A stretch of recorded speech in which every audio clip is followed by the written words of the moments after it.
Hey everybody, welcome to Mainely Movies. Today I'm going to be talking about the 2023 musical fantasy, Wonka.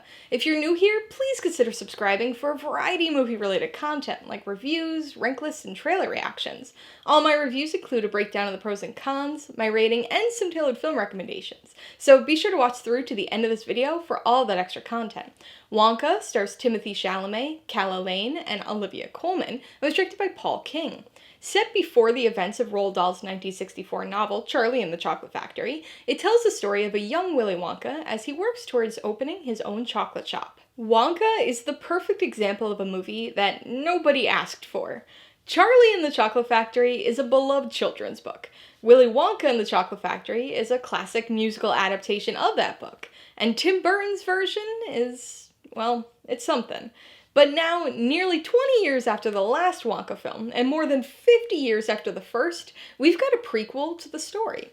I know people have strong feelings about their Wonka content, but I don't think anybody was really clamoring for another movie. I love the original film, and hate Tim Burton's version, so the prospect of another Wonka movie wasn't particularly exciting for me. The trailer only added to my trepidation.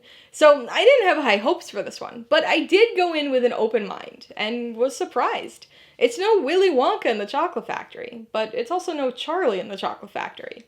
It's Wonka, and it's surprisingly decent. Wonka tells the pre-factory story of Willy Wonka. It's a rags to, well, small business owner story that plods along pleasantly enough. This film pushes its magical realism to the forefront and features a lot of cartoonishly fantastical characters and circumstances that wear a bit thin at points, but it's a mostly engaging story.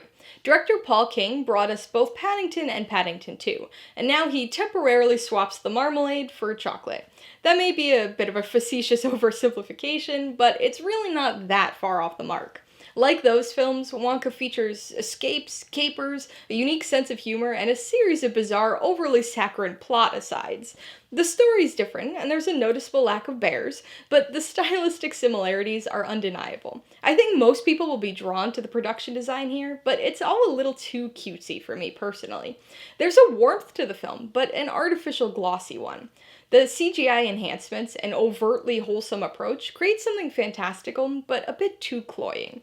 This is a super sweet giraffe milk chocolate compared to Willy Wonka and the Chocolate Factory's more complex dark chocolate blend. This film is a musical. That probably comes as no big shock to anyone, right? Both of the other Wonkaverse movies were musicals too, so of course would be treated to a few songs here. But I'm not sure any of us were prepared for just how much of a musical this film is. This isn't like the other movies, where a character or a group of Oompa Loompas would occasionally break into song as everybody else just stood around and watched.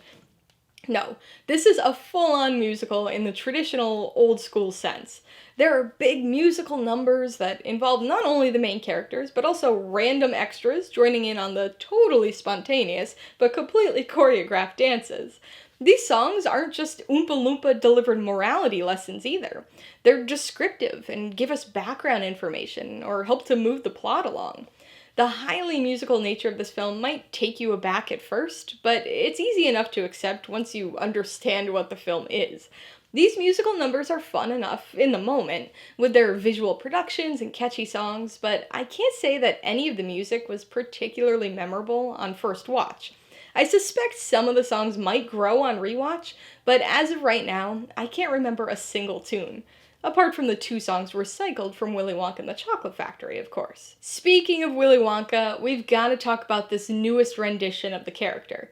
Having grown up with Willy Wonka and the Chocolate Factory, Wilder is the gold standard Wonka for me, while Depp's attempt is the ultra low bar to beat.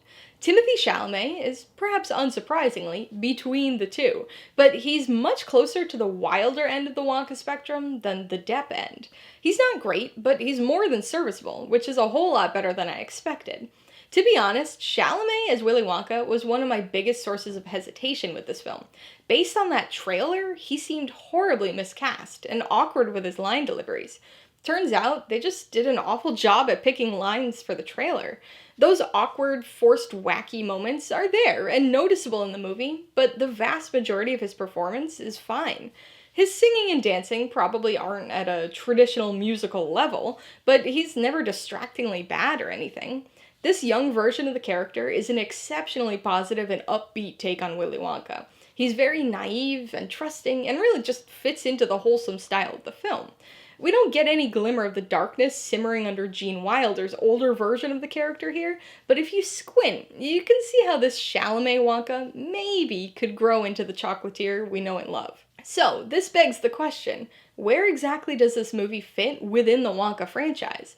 It's been marketed as a prequel to the book, but in practice, it's sort of an alternate reality spiritual prequel to 1971's Willy Wonka and the Chocolate Factory. Wonka frequently invokes that original film, often directly referencing it, but somehow also manages to feel like its own separate thing. It's kind of hard to describe, really. It feels like it's set in the same franchise universe, but maybe an adjacent film universe. Wonka makes some big, unmistakable connections to Willy Wonka and the Chocolate Factory. Slugworth as a villain, the orange and green Oompa Loompas with their iconic song and dance, the reuse of Pure Imagination throughout the score, and as a standalone musical number. But then there are more subtle things. Wonka's 2 down, 1 up stairs walk, his cane that stands by itself, the edible teacups, and even some repeated lines of dialogue. There are plenty of allusions to make you think of the original film with a fuzzy, nostalgic warmth, but Wonka is a bit too wholesome and positive. Where is the sardonic Willy Wonka we know? The one who builds a nightmare-inducing terror tunnel in his factory and sarcastically quips as children disappear. The character disconnect may indicate that we've got a Wonka sequel on the horizon, but I would have liked to have seen at least hints of Wonka's darker edge here. Alright, let's talk about the pros and cons. Pro number 1 is what I'm going to call the Wonka connections. Now, I don't mean just references and Easter eggs, though they're a part of this. But this is broader, kind of where this film is situated in the context of the franchise. It's a prequel of sorts to 1971's Willy Wonka and the Chocolate Factory, but it manages to also be its own thing, kind of existing in a slightly alternate reality that's more stylized and magic forward. Although I wish this film explored some of the darker setup for Willy Wonka and the Chocolate Factory, I still enjoyed what they did here to connect the two films without being dependent on the original. That said, I'd be lying if I said I didn't like all the references and allusions to that original film. The repeated songs, the golden ticket, the way Willy walked down the stairs. Some of it's more obvious, but the subtle nods are even more scrumdiddlyumptious. The second pro is something I never thought I'd say about this film, Timothée Chalamet. To be fair, this is a very mild pro and probably leans more towards a mixed aspect than anything else, but it was such a surprise that I have to include it here. Based on the trailers, I thought Chalamet was dreadfully miscast, but those trailers cherry-picked some of his poorest moments for some reason, and I was surprised by how decent he actually was. The ever-cheerful, naive Wonka is a far cry from the brooding character Chalamet usually plays, but he makes it work and is surprisingly engaging to watch. He's a little wonky at being Wonka occasionally, and he doesn't reach the Wonka heights of Gene Wilder, but his take on the character isn't that far off, and fits in with the film's style. On the con side, the biggest issue is the stylization.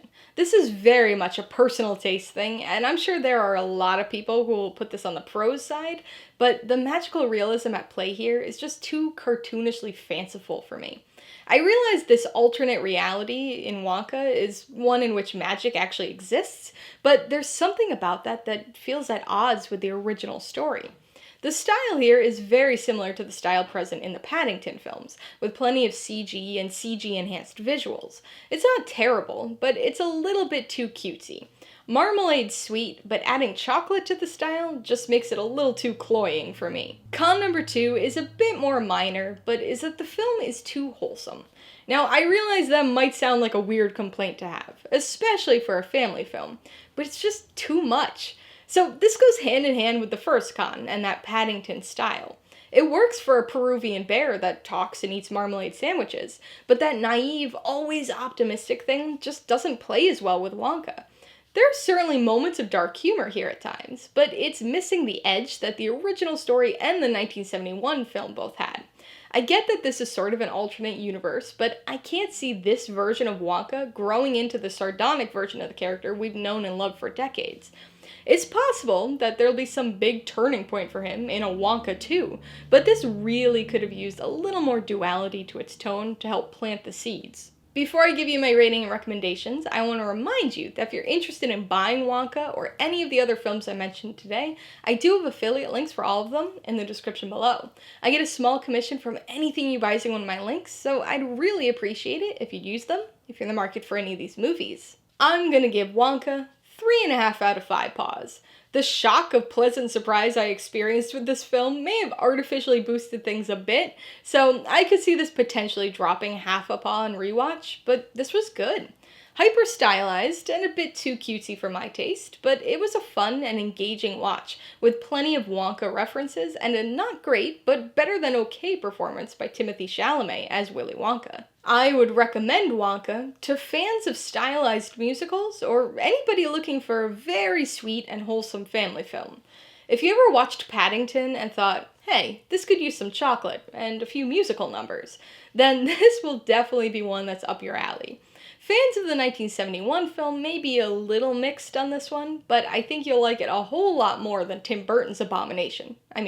Adaptation. If you liked Wonka, I would recommend Paddington 2. Although this film focuses on a CGI bear on a quest to find the perfect gift, there are a lot of similarities between these two films. Director Paul King just about replicates his own style to provide yet another entertaining, though exceptionally wholesome tale of family, friends, and togetherness. If you like the idea of a prequel that builds out its own world, you might want to check out Cruella. This stylish live-action prequel to 101 Dalmatians also tells the story of a poor creative hoping to make a name for themselves, and is similarly full of fun references, plus leaves a bit of a personality jump for the character to become who they are in the original film. If you want another fantasy franchiser, you should watch Mary Poppins Returns. Rather than a prequel, this is a 20 years later sequel that captures much of the charm and magic of the original film in a traditional musical fashion. It too features some CG stylization, but Emily Blunt does a fantastic job with her rendition of Mary Poppins. Alright, a couple questions for you guys. Number 1, have you seen Wonka? If so, what'd you think of it? And number 2, what's your favorite movie starring Timothée Chalamet? Be sure to leave your answers in the comments below so we can get a discussion going. Alright, so if you got some enjoyment, insight, or information out of this review, I'd appreciate it if you'd hit that like button. And if you haven't done so already, please hit subscribe if you're at it to see more videos like this. Till next time, this has been Alyssa with Mainely Movies, the way life should be.